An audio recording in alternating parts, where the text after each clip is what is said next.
around this roundabout nice and quick. See, look at how well this thing corners, man. Even a little bit of slip on the end there. How's it going, people? Welcome back to the channel and welcome to my 1997 Mazda MX-5. Today I'm going to be doing another point of view drive video, but with a bit of a difference, because last time I drove this car, the dampers were ruined, there was no good suspension on it, it had rubber bushes that were super old, there was rust everywhere, it had normal seats, etc., and all of that has now changed. So let's just jump straight into driving it, get around and enjoy what the car is like. I've been driving it a little bit today and yesterday, and my gosh, it is a lot of fun. I'm hoping that I can display that to you guys in this video a little bit. Remember to like, comment, subscribe, all that great stuff, and without further ado, let's get into the video.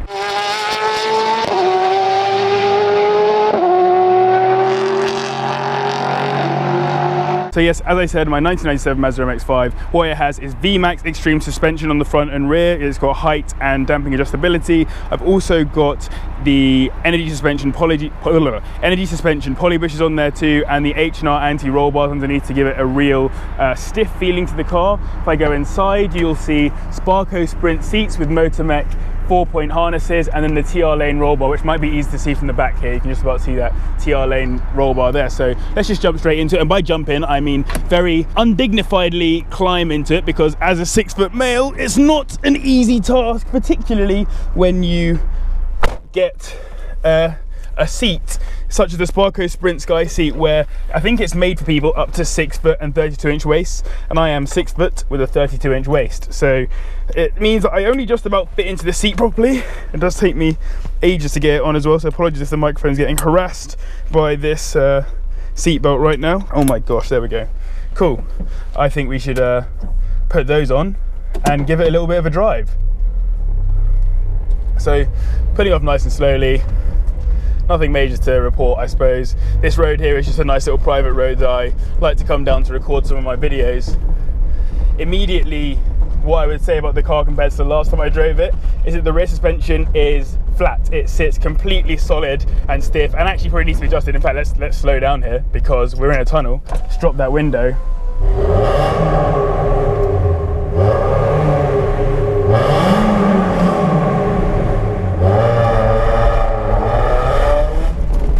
Love to hear it. You just love to hear it. Anyway, yeah, I just thought I'd have a bit of fun there. So yes, as I was saying, the suspension sits really flat. Obviously, previously the damping was completely broken and just not working at all. Now that it's sorted, I have a much better driving experience. By the way, it's a Sunday that I'm recording this video, so I'm trying my best to record it on roads that I won't get too many Sunday drivers, because they are really annoying around here. But yeah, so the rear suspension of the car feels much, much better than it did previously. But I think the problem that I'm having at the moment is that I couldn't make a video like, oh, this is how the suspension has changed my car, this is how the H&R Anti Roll Bars have changed the car, this is how the Poly Boshes have changed the car, because I did all of them at once. It completely redid everything under the car in one go, so I couldn't really tell you how much of a difference anything is made, because it's all made a huge difference to the car. Alright, what's this person doing here? Why are they going so slowly? Gonna have to go around them. Oh, also the exhaust you were just hearing is the IL Motorsports exhaust, which I only found out whilst working on the car, because I didn't do it to the car. Previous owner did it to the car, so that's why the car sounds so particularly loud. And it's a good bit of kit actually. Like, I've heard that a lot of people really rate the IL Motorsports exhaust, and I can see why, because it sounds really good without sounding too yobbo-ish. Like, it makes your driving experience just generally more fun, so definitely a fan. One thing that needs to change on this car very, very soon is the tyres. So I'm going to get new alloys, and then I'll get new tyres with them, because I don't really see the point of doing it the other way around. And then I will hopefully have a lot more traction than I have now, because I'm still getting a lot of slip on the rear end when I try and floor it, etc., which means that I'm probably in want of some better tyres for taking it around a track. The car still, when I drive it along at a slow speed, still feels comfortable. I was very worried that I was going to end up with a car that felt super stiff all the time, and I would hit bumps in it and it would just be like back braking. And I was worried also that the seats would be part of that too, that these Sparco Sprint Skies would just make me always sit in a position that was uncomfortable. And I don't think that's the case. I actually think that I'm quite comfy in the car, and even though these changes are quite significant in many ways, they haven't really impacted my enjoyment or comfort when driving the car. I suppose the seats by nature aren't quite as soft and supple, but it's not a bad driving position is what I'm trying to say. I actually prefer it because I'm a bit more upright, whereas in the normal seats you're laid back. I'm not really a big fan of laid back driving unless I was driving a Formula car or something. Let's go up this road here. I don't actually know where I'm going at this point. I'm just driving for fun. I think on roads like this, so currently this isn't a particularly fast road, so I'm just taking it nice and gentle, and it goes down to 30 here as well.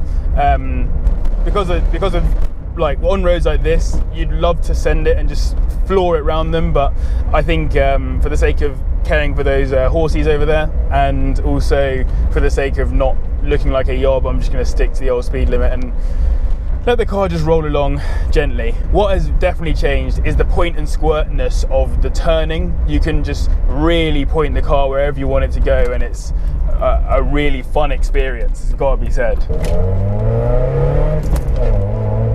And the acceleration is just so good. Okay, the key thing that has changed in this car for me since doing all of my nonsense to it is the fact that it no longer feels fast. So beforehand, when it was sketchy, it felt really, really fast all the time. Whenever I was driving it, it was always like, oh my gosh, that's fast, I'm scared, etc. Now, the complete opposite. I feel like it handles way too well for the power. So something that I've got to be doing in the not too distant future is making this car quicker. And to make it quicker, I'm thinking turbocharger or supercharger. And I really don't know which of the two I prefer at the moment. So if you've got any ideas, do let me know, because I am looking at ending up spending a lot of money on this nonsense, and I'm sure, or I'm hoping, it will be worth it.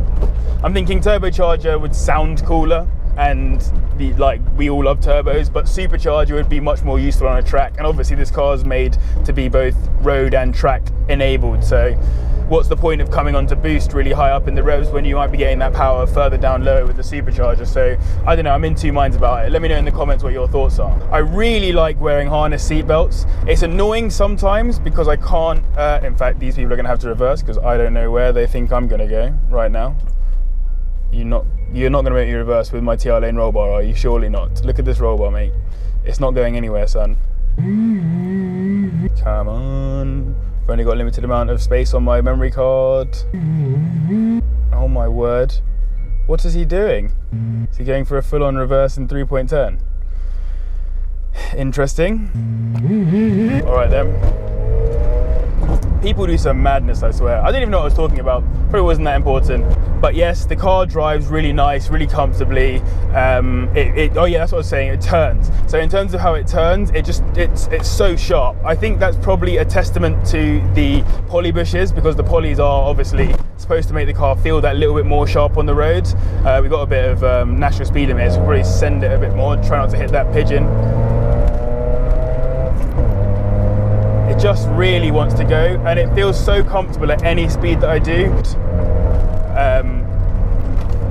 Just feels like I can throw it anywhere, and the car corners so flat, and that means that I've lost that enjoyment of having a car that is a little bit sketchy, you know what I mean, where it's just it really shouldn't be going quickly, if you know, like, if you kind of understand where I'm coming from there.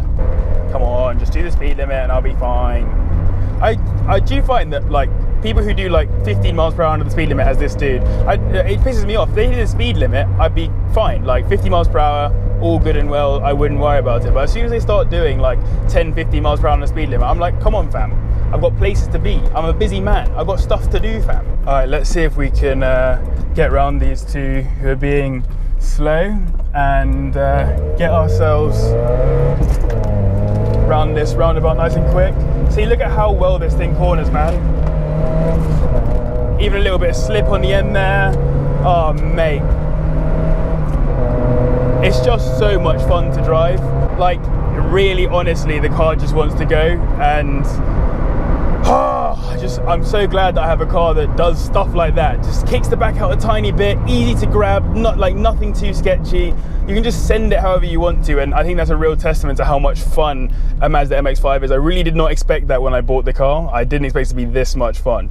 I just wanted to give you guys a basic understanding of how it feels to drive this car.